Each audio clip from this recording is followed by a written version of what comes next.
Metro TV. Kita sudah terhubung dengan pemirsa Metro TV di Bekasi, Jawa Barat. Ada Pak Ondo Silitonga. Pak Ondo, selamat pagi. Selamat pagi Bung Leo, selamat pagi Bung Don Bosco.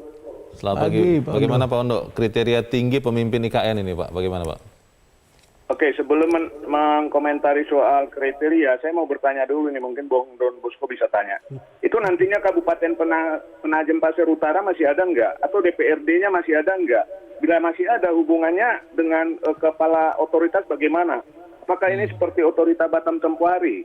Kemudian apakah akan otorita ini mengangkat pegawai baru? Bila iya, jangan mengabaikan masyarakat lokal setempat.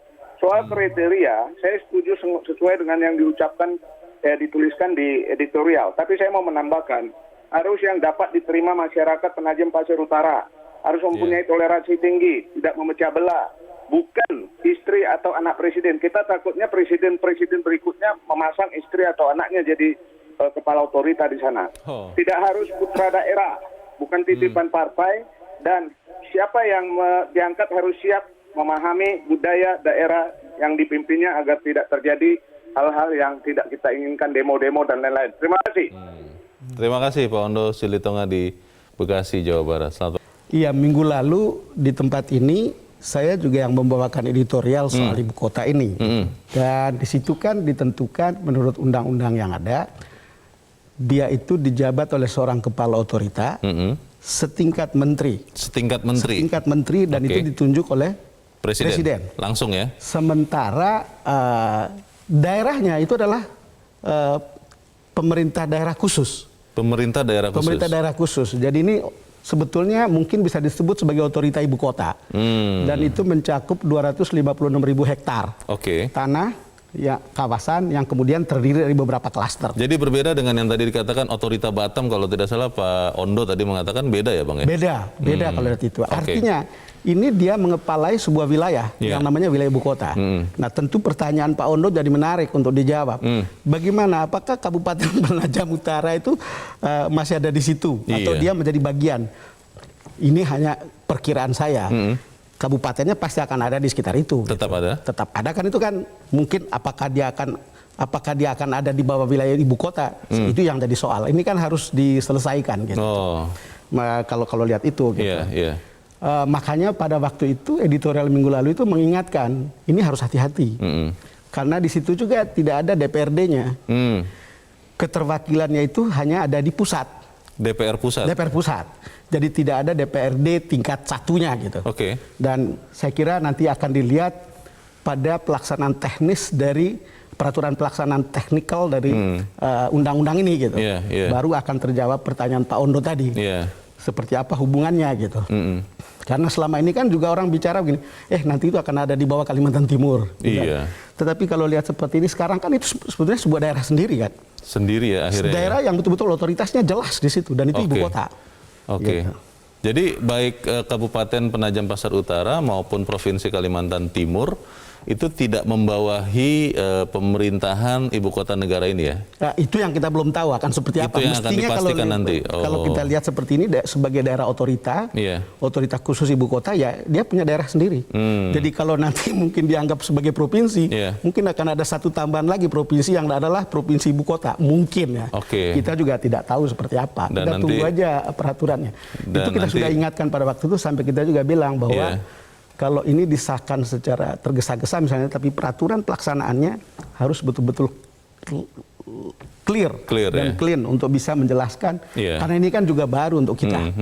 Tadi kalau Pak Ondo mengatakan ada beberapa kriteria tambahan yang diharapkan, harus orang yang menghormati budaya setempat. Mungkin ini terkait dengan keributan yang belum lama ini dan sedang terjadi karena ada orang yang mengatakan yang tidak mengenakan di Kalimantan. Nah, tapi pertanyaannya begini Bang Don, kalau melihat kriteria yang sempat disebutkan oleh Presiden Joko Widodo, sebetulnya yang paling penting itu apa? Apakah benar adalah orang yang harus mengerti kota? Apakah benar harus orang yang memang pernah memimpin satu wilayah administrasi, apakah provinsi, apakah kota, atau bagaimana Bang? Kalau lihat keinginan Presiden kan mestinya seseorang yang sudah pernah memimpin sebuah kota atau pemerintahan daerah gitu.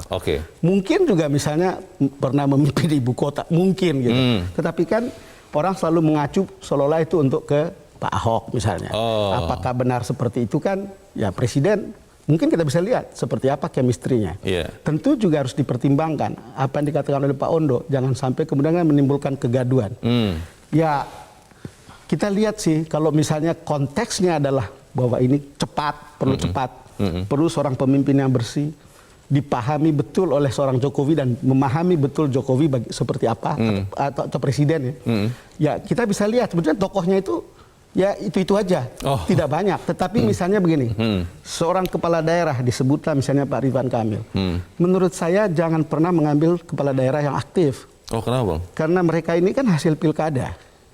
Dan ini adalah proses demokrasi. Lagi bagaimana seorang presiden mengambil seseorang yang political appointee oleh rakyat langsung, lalu kemudian diambil untuk memimpin ini. Itu juga tapi kan persoalan. Pernah ada kejadian Bang bahwa kepala daerah sedang aktif, dia maju untuk level berikutnya dan itu bisa juga Bang. Maju untuk level berikutnya dalam bentuk pemilihan, tapi penunjukannya oleh presiden. Tapi saya tidak tahu apakah hak prerogatifnya sampai di situ.